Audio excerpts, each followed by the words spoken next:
guys, it's Micah here, and today I'll be telling you how to use the looper audio effect in Ableton Live. So in your projects under audio effects, go to looper and drag it into your track or down into your device rack over here. Now, looper is an audio effect based on classic real-time looping services. The looper allows you to record and loop audio, creating overdub over overdub that are synced to your set. That would be the basic functionality of looper, but it also has a whole bunch of different behaviors depending on whether you're playing back your audio or which modes you've chosen under your controls. So let's just give you a quick preview on what you could do with the looper.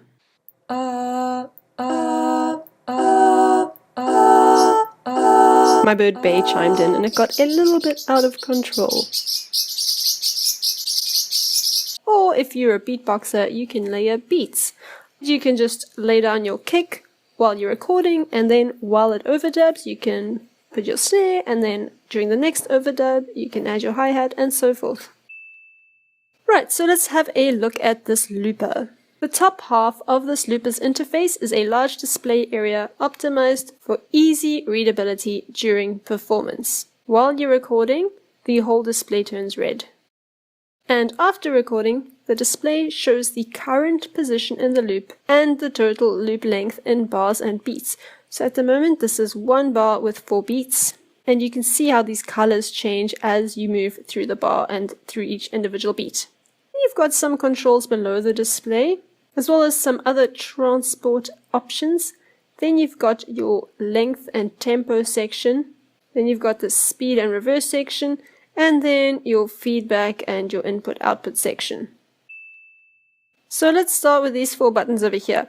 These 4 buttons each have a single purpose. This one on the left is to record, then the plus is to overdub, which records over your initially recorded clip while your initially recorded clip is playing. So that's how I layered the chords. Every time I just sang a different note to create the harmony that you heard.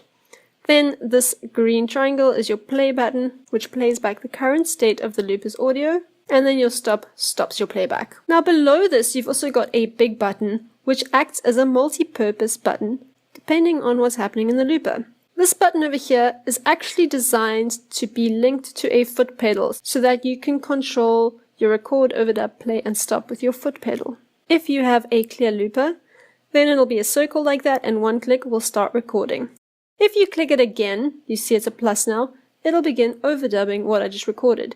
Now, a little note, I haven't recorded anything because my track is not record enabled. I'm doing this on purpose because this is just for demonstration purposes. But at the beginning of the tutorial when I recorded the little harmonies, everything was record enabled over here. Now, while it's playing, if you click it again, you're changing back to overdub mode. As you can see, everything turns yellow, but in overdub mode, everything is orange in your display. Now, if you click it twice in quick succession, you're stopping everything, and while your audio is playing back and you click and hold for 2 seconds, you're going to undo what you just did, or if you double click and hold, it will clear all your audio. Now, the undo that you get from this multi-purpose transport button is similar to the undo on the right, in that you can either undo what you just did, or once you've undone it, you can redo it. So you can't undo multiple steps, you can only undo what you just did. Or if you actually decide you rather wouldn't have undone it, you can then redo it. This clear button on the right also clears the audio as though you double-clicked this multi-purpose transport button and held it. Then at the bottom you've got your quantization, and this sets your looper's launch quantization. You've got a whole bunch of different options. These settings will quantize the looper's transport buttons when they're pressed. When it's set to global, the looper will use your global quantization that you've set in your control bar at the top. And if you've set none, then there will be no launch quantization going on. Right, so let's load this drum loop into my looper, and I can now play what's in my looper. Now, while my playback is running, looper behaves like a clip, and it's subject to launch quantization as determined by this quantization chooser. If you've got something playing, you can't record something new, you can only overdub. If I want to record while playback is running, I'm essentially clearing what's in my looper and I'm recording something new. Kind of like now.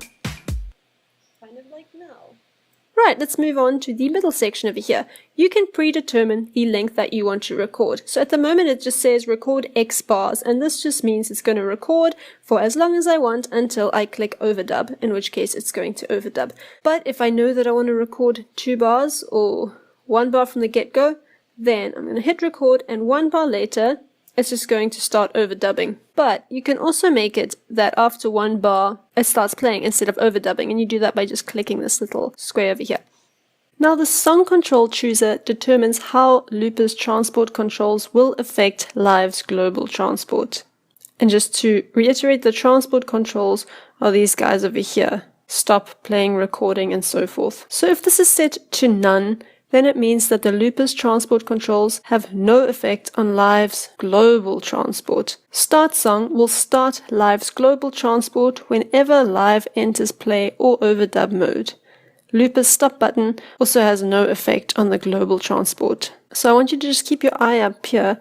Under start song, I'm playing the loop that's in my looper, and it actually starts the Live project playback. Whereas under song control none, if I play what's in the looper, it has no bearing on my actual song.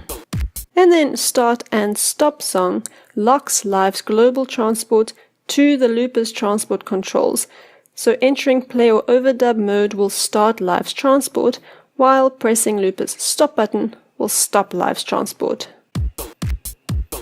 Stopping.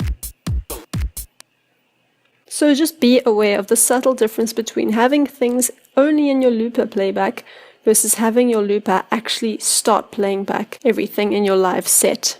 This tempo control chooser affects how the looper determines the tempo of recorded material. If it's under none, then the looper's internal tempo is independent of Live's global tempo that you set on the top left. If you've got follow song tempo active, then the speed of looper's playback will be adjusted so that the recorded material plays back at Live's global tempo that you set before you use the looper. And if you've got it on set and follow song tempo, then Live's global tempo will be adjusted to match the tempo of material recorded into the looper. Any subsequent changes to Live's global tempo will then adjust the speed of the looper's playback so that the recorded material plays back at the new global tempo, so it will have to warp the samples if need be. Now above that you can see on the looper your BPM. You don't need to look on the top left of your Ableton screen, you can just look on your looper, and then on the right you can also see the length. If I change my length to something bigger and then record that length, the display will change to show how long that recorded length is, as well as change these curved rectangles to represent your length. So now you can see I've got 3 bars, and now you've got 3 sets of 4 notes because I'm in 4/4 time. But if I change, say, to 3/4, then you can see how it subdivided things into 3. But because I was already recording, the looper is just subdividing these bars differently. If I want 3 bars of 3, it shouldn't have 4 bars of 3. And see, now it fixed it. So I guess that was just a little bit of a glitch. Now you can also double or halve the length of your loop by clicking ×2 or divided by 2. Now this little drag me on the right allows you to take what you've recorded in your looper and turn it into an audio clip. If I click and drag this and put it into an audio track, it renders out that loop. Similarly, I can take a sample, let's take this drum loop, and I can pull it down into this drag me, and now I've loaded that into my looper. And now I can record over that. The speed knob adjusts looper's playback speed and therefore also the pitch. So the up and down arrow buttons to the left over here are shortcuts to raise the pitch by octaves. You can see how the speed knob jumps in increments to represent those octaves. And it jumps by 12 because there are 12 semitones in an octave. So if we load this drum sample into the looper,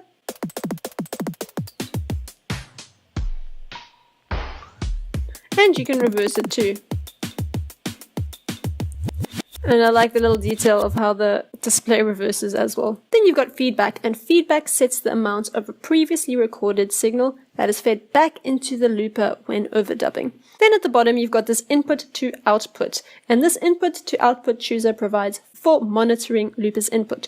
You've got always, never, record OVR, or record OVR/stop. Always allows the input signal to be heard regardless of looper's playing or recording state. You'll typically want to choose always when using looper as an effect in a single track. Never means that the input signal will never be heard. You'll typically want to choose never when using looper as an effect in a return track, where it may be fed by send levels from a variety of other tracks. If you're just looping random notes like I just did, it would be really handy to hear what you just recorded, so never wouldn't be a good option for that. Then this record OVR means that the input is only audible when recording or overdubbing, but not when looper is in play mode or when it's stopped. This is useful in situations in which you are feeding audio to multiple tracks, each containing its own looper. If each of these loopers is controlled with its own foot pedal, you can switch the recording and playback state while playing an instrument without having to worry about monitor settings. And then finally, you've got your record OVR stop, which allows the input signal to be heard except when looper is in play mode. This is similar to beat repeat's insert mode and can be used to record material that can suddenly interrupt your live playing. If you want to learn about the beat repeat, you can check out this video over here. So that's a bit of an introduction to the looper. The looper can be as simple or as complicated as you want to make it. So I hope this intro to the looper was helpful. I'm doing a video tutorial like this for all the audio effects in Ableton Live, so if you're interested, please hit subscribe. And I will see you soon in the next one.